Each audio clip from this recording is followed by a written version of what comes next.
Muy buenas tardes, distinguidos estudiantes de la Cruz Roja de Corrientes. Completando las actividades de esta semana, veremos otros aspectos vinculados al riesgo, lo que tiene que ver con su cuantificación. ¿Qué utilidad tiene este proceso? Poder comprender profundamente el significado de un riesgo epidemiológico particular y poder comparar los riesgos de ocurrencia, de aparición, quiere decir, de un mismo evento en grupos diferentes, o también los riesgos de ocurrencia de distintos eventos en el mismo grupo.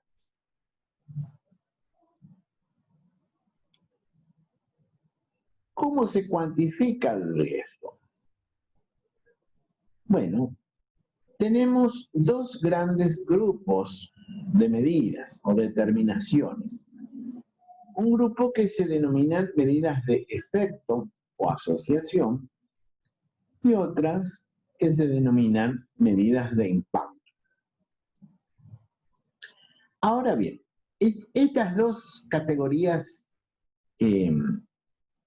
más importantes se vuelven a subdividir de manera arborizada, incluyendo un gran número de tipos de determinaciones.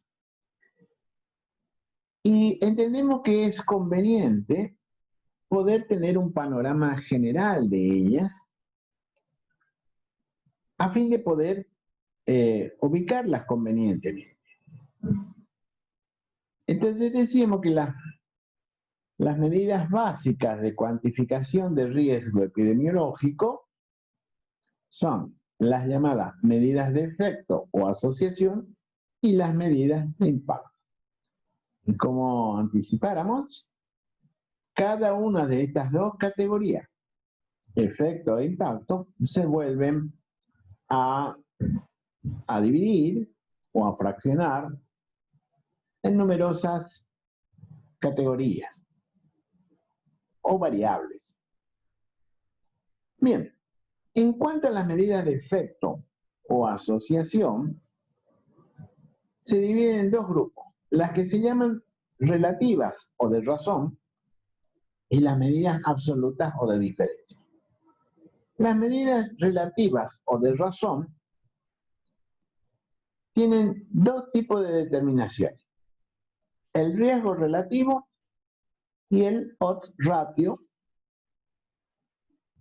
en tanto que las medidas absolutas o de diferencia tienen tres categorías: el riesgo atribuible, la fracción atribuible en expuestos y la fracción prevenible.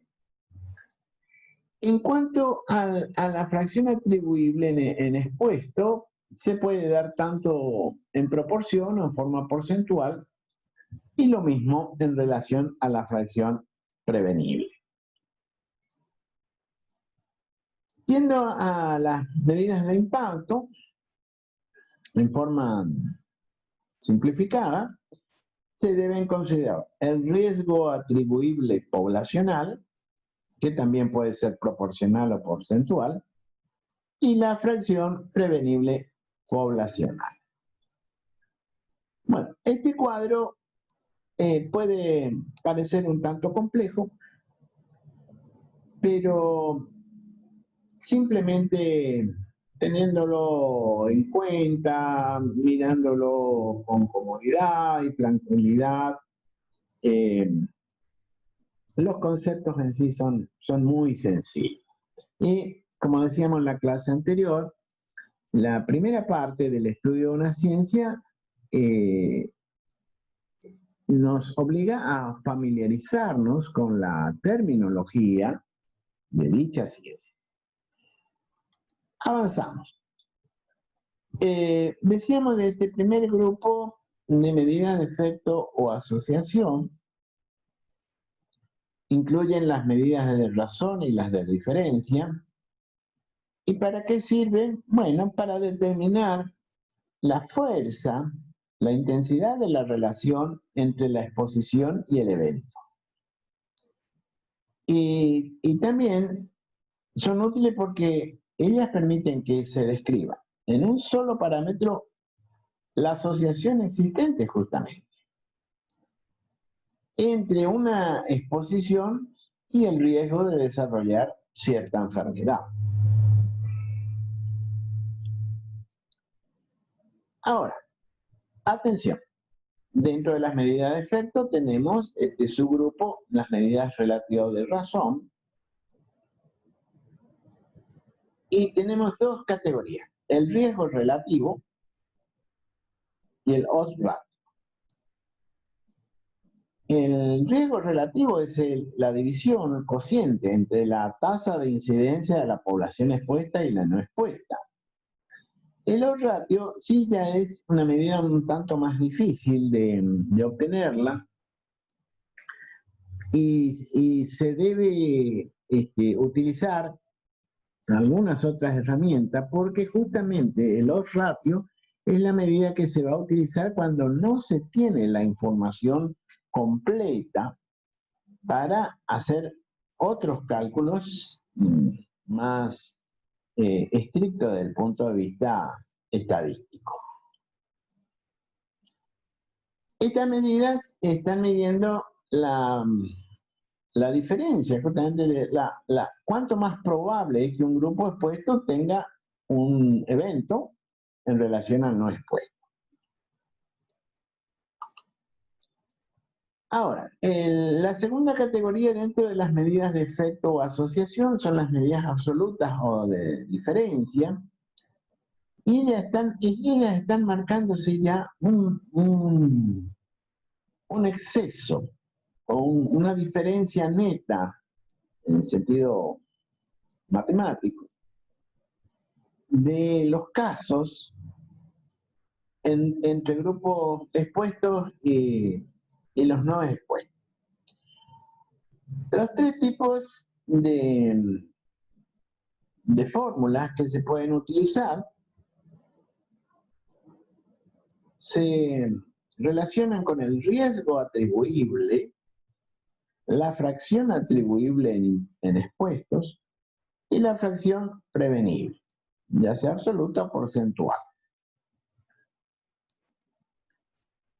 El riesgo atribuible en sí se marca como una diferencia de la incidencia de la enfermedad en la población expuesta y en la población no expuesta al factor pertinente.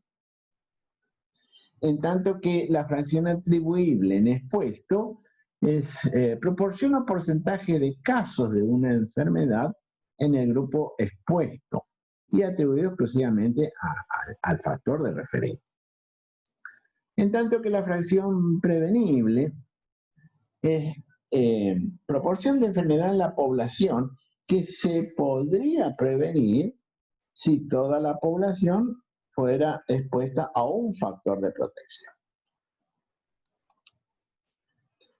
En cuanto a las medidas de impacto, ellas nos permiten determinar qué importancia tiene cada factor de riesgo eventualmente de protección.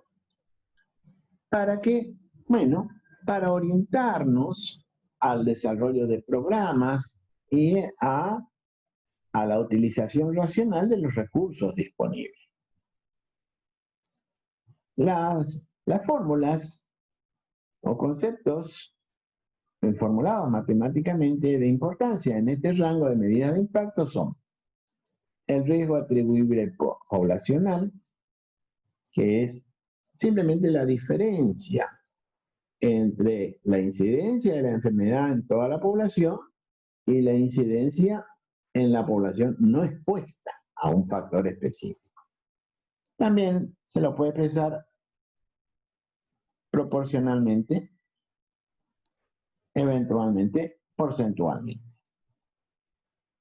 Y la fracción prevenible poblacional, que es la proporción de enfermedad en la población que podría prevenirse si toda la población fuera expuesta a dicho factor. Estos conceptos que ofrecemos en esta oportunidad pueden parecer un tanto complejos,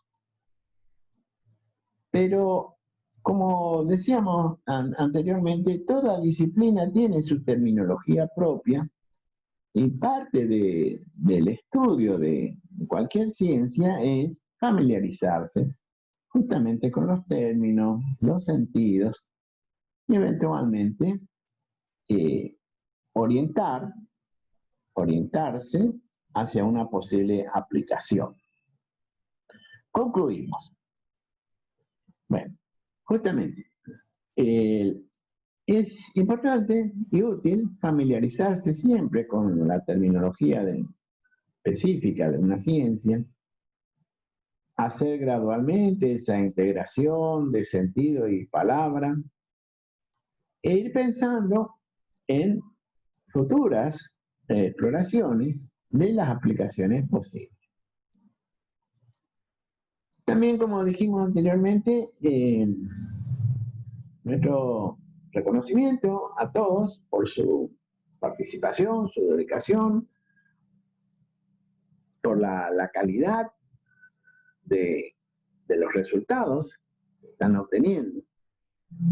Y los invitamos a que sigan así, ingresando con regularidad, realizando las tareas correspondientes. Todos los ejercicios anteriores siguen disponibles para aquellos que pudieron haber tenido algún inconveniente. Así que bienvenidos siempre. El foro de consulta también está disponible para quien quiera hacer algún tipo de pregunta. Y por último, reiteramos, primera semana de octubre tendremos una actividad integradora en base a las guías y actividades ya realizadas. Va a ser necesario y sobre todo va a ser útil para un futuro que todos la realicen en el día y hora que se informará convenientemente. Muchas gracias.